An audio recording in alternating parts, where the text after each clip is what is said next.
Hey, you guys, today I'm talking about Love and Hip Hop Atlanta, Season 7, Episode 4. I was going to go live, but I was like, y'all going to have me on here a long time, so I just decided to record this video, upload it, and let it be that. This episode started off with Shooter and his friends. I think they were like at a club or whatever, and they were all just coming around to uplift his spirit since the passing of his son.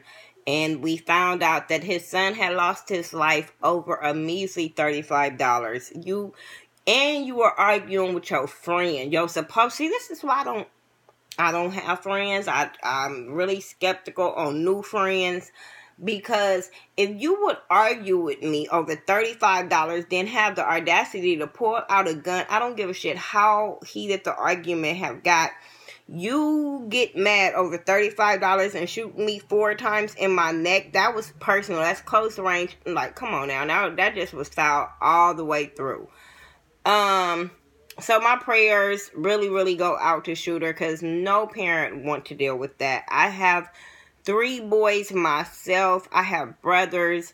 I have a man. So I have a daughter, shit. So I never want nobody to have to deal with that. Like, that's some hard stuff, and you just don't know what to say in that kind of situation, but all you could do is pray. At least that's what I was taught. So, he got his homeboys around him, Kirk. You got his homeboy that's a promoter, K-Botch. Who else was there? Jock was there. Is his name Sass? The one, the boy that's in jail. His brother, the brother. Then you got Blue Da Vinci from the BMF family, the Black Mafia family, you know what I'm saying? Everybody know who they are. So, and I think, did I say Tobias was there? He was there too. So, they all there giving him words of encouragement, just being there for him. He's mad that Sierra is not picking up the phone since the funeral. And I'm like, why? Why? Just because your son died, and I'm not, putting like nothing towards that, and not diminishing that his son had died. But I'm like, y'all wasn't together. You knew y'all was working towards a divorce. Just because your son died that's grown, it's not like a little boy that lives in the house with you. You think all the shit that you've done to her is supposed to erase and she's supposed to just come back to you? No. It's not like y'all son together had died and then that pulled y'all together. Like, I was confused of why he was so mad and everybody else around him was mad at Sierra for not picking up the phone and not being there for him. Fuck you. And then you don't even know yet that she know about some other kids. So yeah. And she got a new boo. So yeah, that's why she's not answering her phone. She ain't trying to fuck up her new boo answering the phone for her old boo because his son died. Like, it don't work like that. They did talk about like giving back to the community, talking back to the community with the kids and what the kids need in the community because of the gun violence. I do want to talk about that because that's very, very important. I love to see young people, not even just young people, but black men going into the community willing to talk to the kids. What irritated me was everybody was being positive of how they can go back to the community and talk to the kids. And then Kurt big old muscle head ass gonna say, you think they're gonna really listen to us? They're not gonna listen to you. You've been on here doing fuck shit for 7 seasons. They're not gonna listen to you. Maybe them, but not you. They're gonna be like, motherfucker, you can't even take care of your own household, so get your ass on. But yeah, and why are you coming into this situation negative? Everybody talking positive of how they can do it. They don't need guns. They don't need this, and they can talk to these youth. And here you come with your Debbie Downer ass talking about, you think they gonna listen to us? Just don't show up. They don't have to listen to you. When they gonna talk to the little kids, and since they positive, you stay your ass at home. That's how I felt about that situation. Tommy and her mama, they meet up. And her mama basically just want her kids to get along, be together, do a family photo shoot together. And Tommy's still on her bullshit, ain't grew up shit, don't want to take accountability for nothing. Like, oh my God, that whole scene irritated me because Tommy was on, is she gonna apologize to me? And I'm like, but didn't you go to her job? Okay. If that's what you say. And the mama over there like, yeah, she gonna apologize to you. I said, do the daughter know that? While you over there speaking for her, do she know she gonna apologize? That's all I'm saying. This not gonna go well if both parties don't know what's gonna happen. But it is what it is. I didn't care about the rest of it. She talking about if she apologized, she'll come to the family photo shoot. Kirk and Jasmine meet up.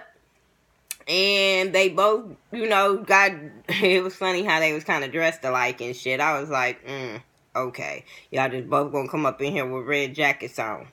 Y'all just gonna throw all kind of shit in Rashida's face. But okay.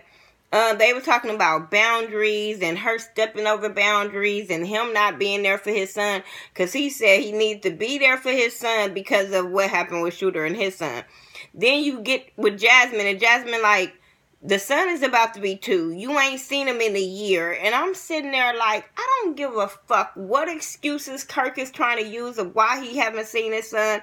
All this shit with Rashida. That do not give you the excuse to abandon your duties as a father when you knew that was your son at first when you was playing with his ass before the shit came out. That was your son. You was over there. You was all good with it. Then when the shit came out and your wife find out, then you don't want to be around a little boy for a whole fucking year. Like, come on, that shit was not cool. He wasn't, don't come at me, Rashida, talking about, oh, he a good father. Bitch, he wasn't for a year. That's for goddamn sure. He was not a good father for a year. I'm just not with that because a motherfucker and the mama get into it, go at it. That the kid have to suffer and you not there for your kid. Like, oh, I was there. That's why I set up child support. You sound like a whole fucking little boy. You sound like a whole little boy talking about you set up child support for this little boy. Okay. I was irritated, but they gonna keep on going with this bullshit and allowing this shit to happen. And I'm sitting there like, I've heard so many stories about this being fake. And I'm like, if this is fake, all y'all are disgusting as fuck. Because kids have to deal with that. I remember Rashida's son dealing with that shit last year. And I felt so bad for him because of what his parents were doing on TV. Like, that was so fucked up and he had to deal with that shit. Sean Garrett and Carly Red, he's serenading her looking like a whole Shrek. I like him as a singer. He got talent like a motherfucker. I give him that. But he just looked like a black Shrek to me the whole time. He got a good head on his shoulder, seem like. Unless this shit for good TV, he has a great head on his shoulder. He was brought up by his parents. He said he had a good upbringing. So Cardi was talking about her parents and how she didn't have a good upbringing. Her daddy left her mama when she was 2 years old. Really didn't care for his kids. He had other daughters by other women that he wasn't in none of their life. Now he's sick and now the hospital and shit want Carly to take care of him. I totally got where Carly was coming from. Now, you always supposed to take care of your parents and yada yada yada bullshit. But I be like, fuck that. The parent was supposed to take care of the child. So when the child grows up, they would want to take care of the parent. No, I'm sorry. I was just on Cardi's side about this. Like, fuck. She doing it because she a good person in her heart and she know that's what God want. But bitch, I would be like, bitch, you better hope I don't put nothing in your motherfucking food when I gotta feed you. That's all I'm saying. I'm just saying. I just feel like kids don't ask to be here and people bring them to this world and feel like they don't have to do their parenting duties and then expect kids to respect them and take care of them when, nah, fuck that. No. Put that motherfucker in a home and let them do. Just saying. Say that mean motherfucking me and y'all think I'm nice. No.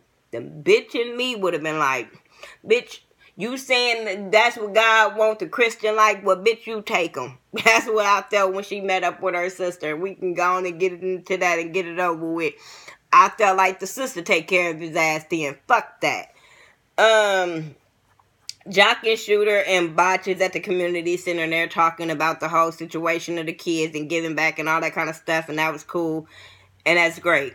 Then Keely, Botch's girlfriend, walks up, and she just basically start trying to push a bitch up on Shooter. And Jock is like, no, bitch, he is grieving. He don't need all that. He don't need none of that drama. Even when they were talking at the club, because they talked at the club about it.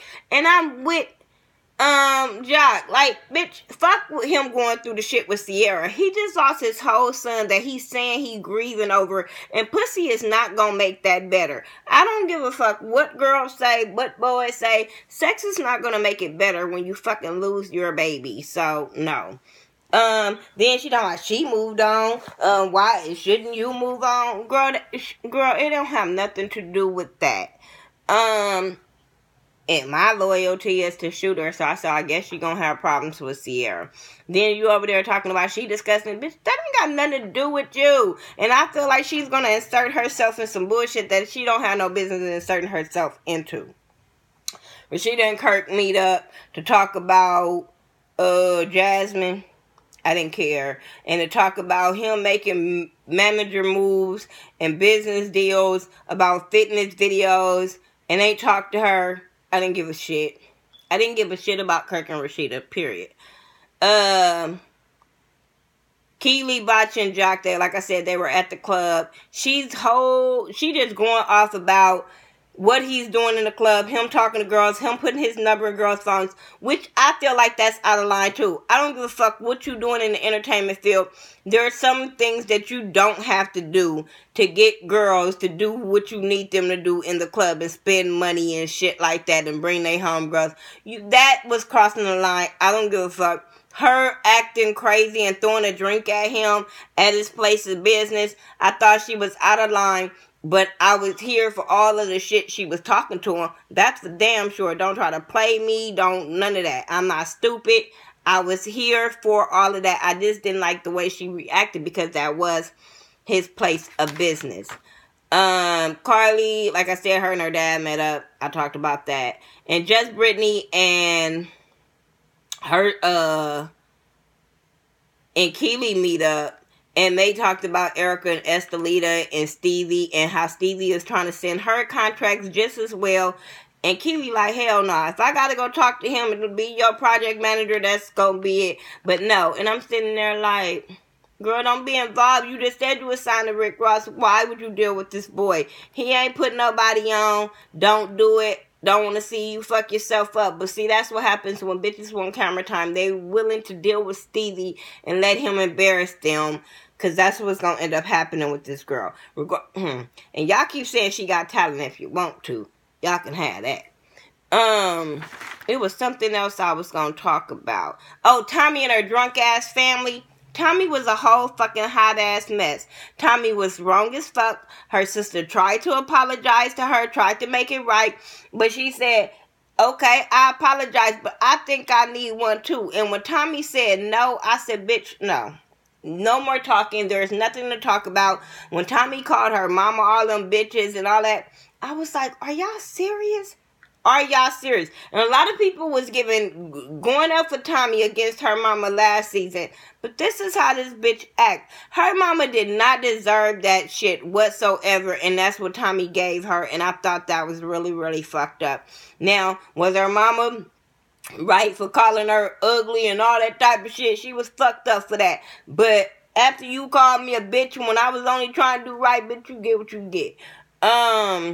Her meeting up with Tiara at the end, I was like, are y'all fucking serious? Are we really bringing back Tiara for what? Did she have a man get pregnant? Now I see she talking about getting back with Scrap. I'm like, are y'all serious? Didn't she have a whole man and a whole baby? Okay.